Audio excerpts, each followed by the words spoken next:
ప్రజలకు ఒక వార్తను అందించే విషయంలో ఒకప్పుడు ఆహ్, కొన్ని ఉపకరణాల్లో మొదటగా మనకు తెలిసింది రేడియో. ఆ తర్వాత క్రమక్రమంగా టీవీలొచ్చినియి.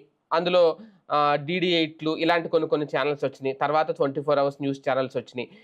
లైవ్ కంటెంట్ ఇవ్వడం మొదలుపెట్టినియి. తర్వాత ఇప్పుడు డిజిటల్ మీడియాస్ వచ్చేసినియి. సోషల్ మీడియాలు, ఆన్‌లైన్ ప్లాట్‌ఫార్మ్స్ చాలా వేగంగా అంటే ఇప్పుడు ప్రధాన మీడియా అంటున్నారు, ప్రధాన స్రవంతి అంటున్నారు, సంప్రదాయ మీడియా అంటున్నారు.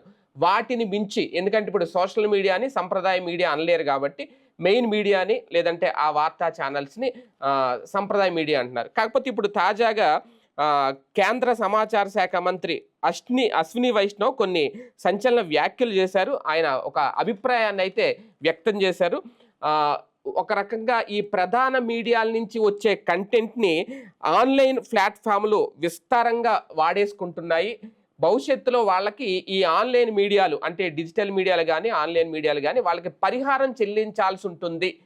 ఆ దిశగా కూడా మేము నిర్ణయం తీసుకోబోతున్నాము. అంతేగాదు ఇటువంటివి సాంప్రదాయాలంటే ఇతర దేశాల్లో కూడా ఉన్నాయట. కొన్ని కొన్ని దేశాలను కూడా ఆయన ప్రస్తావించారు. అక్కడ భారత్‌లో మాత్రమే అలాంటిది లేదు. డిజిటల్ మీడియా ప్లాట్‌ఫామ్‌లకు ఇప్పటికీ కూడా ప్రధాన సంస్థలు ఏవైతే ఉన్నాయో ప్రధాన స్రవంతి సంస్థల కంటే ప్రధాన వనరు ఇంకోటేదీ లేదు. ఆ వనరుని వీళ్ళు లాగేసుకుంటున్నారు అనేది. అయితే ఇది ఎంతవరకు కరెక్ట్ అవుతది రేపొద్దున్న ఇటువంటి నిర్ణయాలు గనక తీసుకుంటే?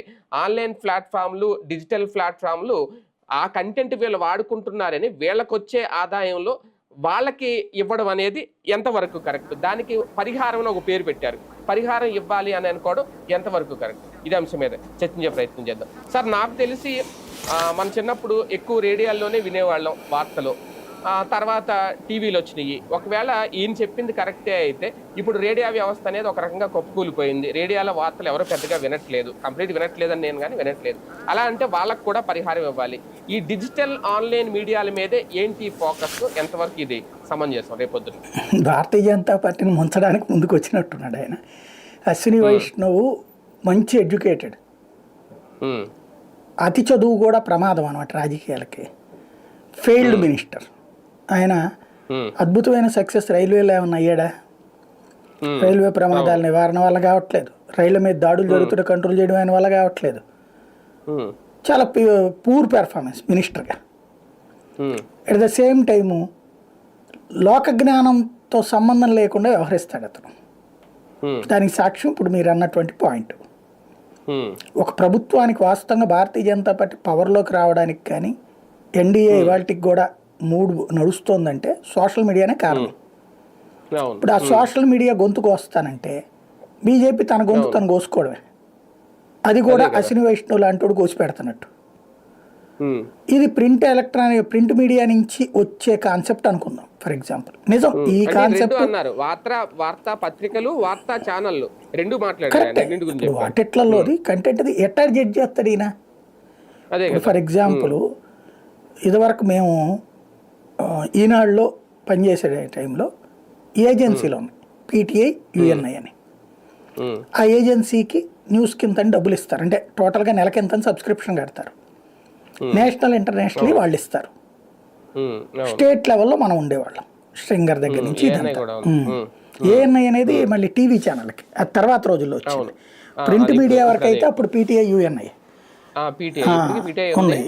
అదే ఇప్పుడు తర్వాత కాలంలో టీవీ ఛానళ్ళు వచ్చిన తర్వాత ఇన్ని ఛానళ్ళు పెరిగాక 2 న్యూస్ ఏజెన్సీలు ఎలక్ట్రానిక్ మీడియా, ఏఎన్ఐ ఒకటి, రాయిటర్స్ ఒకటి. అంతర్జాతీయ అయితే రాయిటర్స్ డిపెండ్ అవుతారు, నేషనల్ అయితే ఏఎన్ఐ దగ్గర డిపెండ్ అవుతారు. అందుకని ప్రధానమంత్రులు వెళ్ళేటప్పుడు కూడా వాళ్ళని పట్టుకుపోతారు అన్నమాట సహజంగా. ఇది ఒక ఫినామినా. అంటే వీళ్ళు వెళ్ళలేని ప్రాంతాలకు వాళ్ళు వెళ్తున్నారు, దానికి ఇంతని అమౌంట్ కట్టించుకుంటున్నారు. ఇది క్లియర్. అయితే ఇది ఎక్కువగా ఫీల్ అవ్వాల్సింది కూడా ఏం లేదు. ఈయన కానీ ఎవడు పీకేది ఏమీ లేదు. ఇప్పుడు ఫేస్బుక్ వీళ్ళు ఏం చేశారు? ఫేస్బుక్ వాళ్ళు కొన్ని రాష్ట్రాల్లో కొన్ని దేశాల్లో కేసులు పడ్డాయి ఫేస్బుక్ మీద. ఏమనంటే మేము మా మీడియా అంటే టీవీలు కానీ పేపర్లు కానీ ఫేస్బుక్లో వాళ్ళ పేజీలు పెట్టుకున్నాయి. మా పేజీలు వాడుకుంటోంది ఫేస్బుక్, దానికి డబ్బులు ఇవ్వమన్నారు వాళ్ళు. కొన్ని దేశాలు చట్టాలు చేసినాయి, ఇన్ని 100 కోట్లు అన్న 100 కోట్లని. దాంతో దేశవ్యాప్తంగా ఫేస్బుక్ ఏం చేసింది? అట్లా డబ్బులు వేయాలన్న చోటల్లా మేము మీది అలౌ చేయమని ఆపేసింది ప్రింట్ మీడియా, ఎలక్ట్రానిక్ మీడియా. ఇప్పుడు ఎవరైనా ఏం చేస్తున్నారు, పేపర్లు మీరు అబ్జర్వ్ చేయండి, ఫేస్బుక్లో ఒక పోస్ట్ పెట్టి, పోస్ట్ అట్లా పెట్టకుండా మామూలు కామెంట్ లాగా పెట్టి, ఈవెన్ ఈనాడు కూడా వార్త ఏదో ఉంటుంది కదా అదొక కామెంట్ పెట్టి వీళ్ళ వెబ్సైట్కి సంబంధించిన లింక్ తీసుకెళ్ళి ఆ కామెంట్లో పోస్ట్ పెడుతున్నారు. అంటే ఇప్పుడు ఫర్ ఎగ్జాంపుల్ బడ్జెట్ జరిగింది, అద్భుతమైన బడ్జెట్ అని ఒక టైటిల్ పెడతాడు వీడు, కింద ఇట్లాంటి ఒక గుర్తు పెట్టి కామెంట్లో న్యూస్ అని పెడుతున్నాడు. ఇదివరకు అట్ట లేదు కదా, డీటెయిల్గా నొక్కగానే వచ్చేసేది కదా. ఎందుకయింది ఇది? ఈ కామెంట్లో డైరెక్ట్గా అయితే కనుక వాళ్ళకి ఛార్జ్ చేస్తున్నారు, వాళ్ళకి వచ్చే రెవెన్యూలో వాళ్ళకి ఇవ్వమంటున్నారు, వ్యూవర్షిప్ టర్న్ అవుతుందని చెప్తున్నారు, దాన్ని ఆధారం చేసుకుని అడ్వర్టైజ్మెంట్ చేసుకుంటున్నారని చెప్తున్నారు. అందుకని కొన్ని సంస్థలు కేసేసినాయి. దాంతో అసలు శాంతం తీసేస్తానంటే కొన్ని సంస్థలు అబ్బాయి మీరు మాకేం డబ్బులు ఇవ్వద్దు, మీ దాంట్లో పబ్లిష్ చేసుకుంటామన్నాయి. కానీ మీ దేశ చట్టాలు అట్ట తగలడ్డప్పుడు మేము ఒకళ్ళ కోసం ఒకటి ఇంకొకళ్ళ కోసం ఇంకోటి ఎట్ట చేస్తాం, ఈ తతంగం అంతా మాకెందుకని చెప్పేసి వాళ్ళు ఈ సిస్టమ్ తీసి పడేశారు, ఆగిపోయినాయి. అది ఒక ఆస్పెక్ట్. ఇప్పుడు అట్లాగే ఇప్పుడు ఫర్ ఎగ్జాంపుల్ మనం పేపర్లో ఓ వార్త చదివాం, ఇప్పుడు పేరు ఉటంకించం, అంతే కదా. ఇప్పుడు ఈనాడులో ఈ వార్త వచ్చిందని చెప్తున్నాం, లేకపోతే సాక్షిలో ఈ వార్త వచ్చిందని చెప్తున్నాం, ఇక పైన ఏం చేస్తాం, ఓ పత్రికలో వచ్చిందని మాట్లాడతాం, అంతే కదా సింపుల్గా. లేదు టీవీ ఛానల్లో బ్రేకింగ్ వస్తుంది, టీవీ నేను వేసాడని చెప్తున్నాం. అంటే ఇక్కడ నా డౌట్ ఏంటంటే సార్, ఇప్పుడు ఫర్ సపోజ్ ఇప్పుడు చంద్రబాబు నాయుడు గారు, ముఖ్యమంత్రి చంద్రబాబు నాయుడు గారు ఒక సభ జరిగింది. ముఖ్యమంత్రి చంద్రబాబు నాయుడు గారి సభలో ముఖ్యమంత్రి గారు ఈ దేని గురించి మాట్లాడారు, సూపర్ 6 మాట్లాడారా, ఇంకోటి మాట్లాడారా అనేది ఎవరు రాసినా అదే రాస్తారు, ఎవరు టెలికాస్ట్ చేసినా అదే రాస్తారు. డిజిటల్ మీడియాకి ఒక వెర్షన్ ఉన్నో లేదంటే ప్రింట్కి ఎలక్ట్రానిక్ మీడియాకి ఒక వెర్షన్ ఉండదు కదా.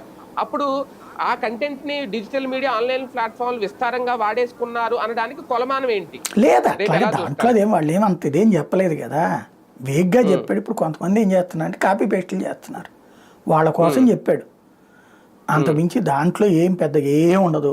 ఇవన్నీ ఆర్బాట ప్రకటనలు. ఈవెన్ అది ప్రింట్ మీడియా, ఎలక్ట్రానిక్ మీడియా ఎందుకు వేసుకుంటున్నారంటే సోషల్ మీడియాని బెదరేయడానికి, అంతమించి ఏం ఉండదు. బెదరేయడం కోసం చేస్తున్నారు వాళ్ళు. వాళ్ళు బీజేపీ వాళ్ళు అంత పిచ్చోళ్ళు ఏం కాదు. ఏమని చేస్తారు ఇప్పుడు, కాపీ పేస్ట్ చేయడానికి కూడా లేదు ఇప్పుడు చాలా వరకు, స్క్రీన్ షాట్లు తీసుకోవడానికి కూడా లేకుండా చేశారు చాలా వరకు.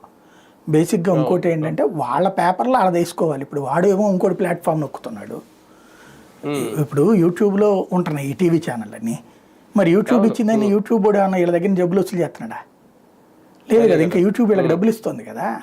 ఇంకా కేంద్రం దాని మీద నిర్ణయం తీసుకోవాలి. ఇప్పుడు యూట్యూబ్లో వచ్చిన రెవెన్యూ లో ఎంత పర్సెంటేజ్ కట్ అవుతుంది, ఎంత జిఎస్టీ కడుతున్నాం, అదేమన్నా తగ్గించేలా ప్లాన్ చేయాలి. కానీ పేపర్ కూడా బెదరేయడానికి రాసినట్టున్నారు అంతే, అంత మించేయాలి. మీరే పరిహారం చెల్లించాలి, ఏం ఉండదు. అదంతా ఉత్తుద్దంటే కొన్ని పేపర్లు ఏంటంటే ఈ మధ్యన వెబ్సైట్లు ఇట్లాంటివి ఏమవుతున్నాయంటే పేపర్లో తీసుకొచ్చుకుని same to same copy paste చేస్తున్నాయి, చేసి కింద సౌజన్యంతో అని రాస్తున్నారు. అట్లాంటి వాళ్ళు ఆగుతారు. అట్లాంటి డిజిటల్ అంటే ఇప్పుడు ఏమైపోయిందంటే జర్నలిస్టులు పక్కకి వెళ్ళిపోయి ఈ సాఫ్ట్వేర్లో వీటిట్లో పనిచేసినటువంటి వాళ్ళు, దీని మీద కాస్త అవగాహన ఉన్నటువంటి వాళ్ళు వీటిట్లోకి వచ్చి కాపీ పేస్ట్ చేస్తున్నారు అనమాట, కింద సౌజన్యం అని రాస్తున్నారు. అట్లాంటి వాళ్ళ కోసం అది పనిచేస్తుంది, అంతవరకే ఉంటుంది. కానీ టోటల్గా మిగతా వాటికి ఇబ్బంది అవుతుంది ఒకవేళ చెయ్యరు నాకు తెలిసి. అదంతా అది వార్తలు పేపర్ వాళ్ళు బెదరేయడానికి రాసి ఉంటారట. అదే కదా, రైట్. చూద్దాం నిజంగా కేంద్రం ఈ దిశగా నిర్ణయాలు తీసుకుంటుందా. ఎందుకంటే ఇప్పుడు ఎక్కువ డిజిటల్ ప్లాట్ఫామ్, ఆన్లైన్ ప్లాట్ఫామ్ల మీద ఆధారపడే వార్తా స్రవంతి అంతా నడుస్తుంది ఒక రకంగా. పెద్ద పెద్ద ఛానల్స్ అయినా పత్రికలైనా దీని మీద ఆధారపడుతున్నారు. కాకపోతే పక్క దేశాల్లో ఉంది ఈ తరహా.